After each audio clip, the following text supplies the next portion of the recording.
Hello everyone, I'm Maryam Mehrnezhad from Royal Holloway University of London, and this is a collaborative work with Teresa Almeida from University in Sweden. The title of the talk is My sex-related data is more sensitive than my financial data, and I want the same level of security and privacy. This is a study on user risk perceptions and protective actions in female-oriented technologies.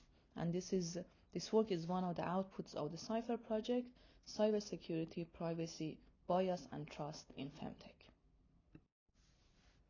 These are the team members of the CyFer project who've been working on different aspects of FemTech security and privacy in the last 3 years. This grant was awarded by the EPSRC Petras National Center of Excellence for IoT Systems Cybersecurity. FemTech solutions, including apps and IoT devices, promise to enable women to take control of their bodies and lives, helping them overcome the many existing challenges in medical and healthcare and research. They cover a wide range of products such as pregnancy, reproductive health, fertility, pelvic health care, sexual, physical, and mental health, and menopause. The majority of these products are branded as non-medical. The sector is estimated to reach $75 billion in 2025.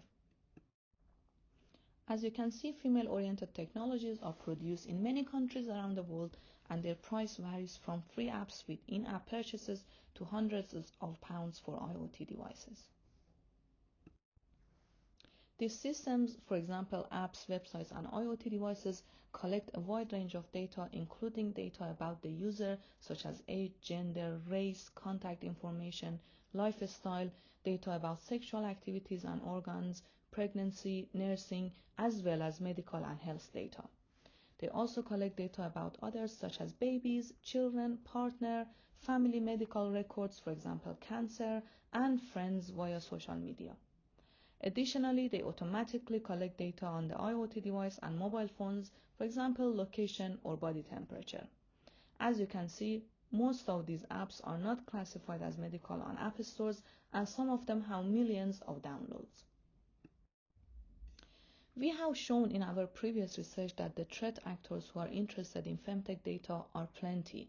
They include partner, family and ex-partners, employer and colleagues, insurance firms, cyber criminals, advertising companies, political and religious organizations, governments, medical and research companies, and beyond. These issues came particularly to the attention of the research community as well as the general public after the overturn of the abortion law in the US last year. I also want to highlight that FemTech systems, or in general digital health ecosystems, are multi-layered, especially with the popularity of IoT devices.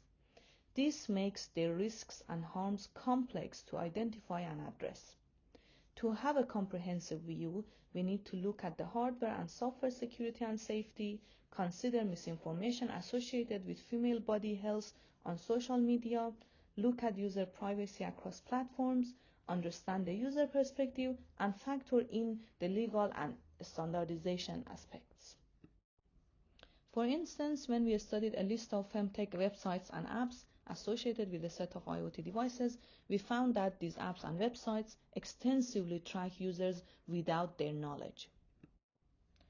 We also found multiple GDPR non-compliant practices in these apps and websites, including no or inappropriate references to FemTech data, no privacy notice at all, bundling it with other matters, nudging the user via privacy notice walls, highlighting accept over reject, and generally the take it or leave it approach. It's also important to notice that from the law side of things, FemTech data is not regulated too. We looked at a few related regulations, for example the GDPR, the UK medical devices regulations, and the EU one, and we identified several gaps in these laws when it comes to FemTech data. All of this previous work led us to this dedicated study to users of these systems. We adopted a mixed method of conducting user studies by distributing an online survey, using a story completion method, and utilizing a sketching-based interview with participants individually. This is the demography of our participants. We had 102 UK-based participants, female, male, and one non-binary. For our story completion method, we had 17 participants, each completing 3 stories. And finally, we interviewed 6 participants, asking them to draw the FemTech ecosystem while interviewing them, as I explain later. To quickly review the results of our survey, among all the other disadvantages of these technologies, as listed by our participants, sharing user information was on top of the list. This is in line with a very recent study released by the UK ICO, where they asked over 1,000 UK women about period and fertility trackers. Similarly, they report that data usage transparency and security in these apps are the biggest concerns of these users. Additionally, user views on data access in these systems show that only 50% of our participants believe that advertising third parties can have access to this data. In practice, almost all these apps and websites share data with third parties, as I explained earlier. When we ask our survey participants how do they protect themselves in general and in FemTech, we observed a few differences. In particular, doing nothing was much more listed in FemTech versus general privacy and security, which may indicate the lack of user agency here, and we will talk about this more later. Another observation was entering minimal user data into these systems as a protective mechanism, which may be a misperception, since these systems track users based on the device unique ID as opposed to, for example, user real name and address. Moving on to the second part of our study, we designed 3 stories, each dedicated to a FemTech risky scenario. Story 1 was about mobile fertility apps and personalized and targeted advertising. Story 2 was on the topic of internet search about menopause and cross-platform user tracking. And story 3 was on the case of IoT breast pump and shared usage of the app by others in the family. You can find the details of these stories in the paper. We ask our participants to complete these stories by using their own words.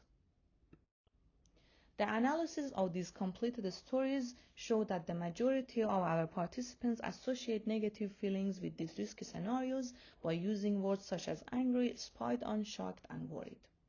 When it comes to protective actions, the emerging themes were reasonable steps, including uninstalling or switching the app, review browser, cookie, and app settings, as well as other actions such as limiting the usage of the technology and seeking help elsewhere. Whether or not the users would actually do these steps in reality is another story. And finally, part 3 of our study included a sketching-based one-to-one interview with 6 individuals. Here we arrange our interviews via Zoom calls and ask our questions in 3 segments. First, we ask questions about the data flow in the FemTech ecosystem. Next, we ask who do they think has access to this data. And finally, how do they think these systems can be protected? We ask our participants to continue completing the same drawing while answering to the questions.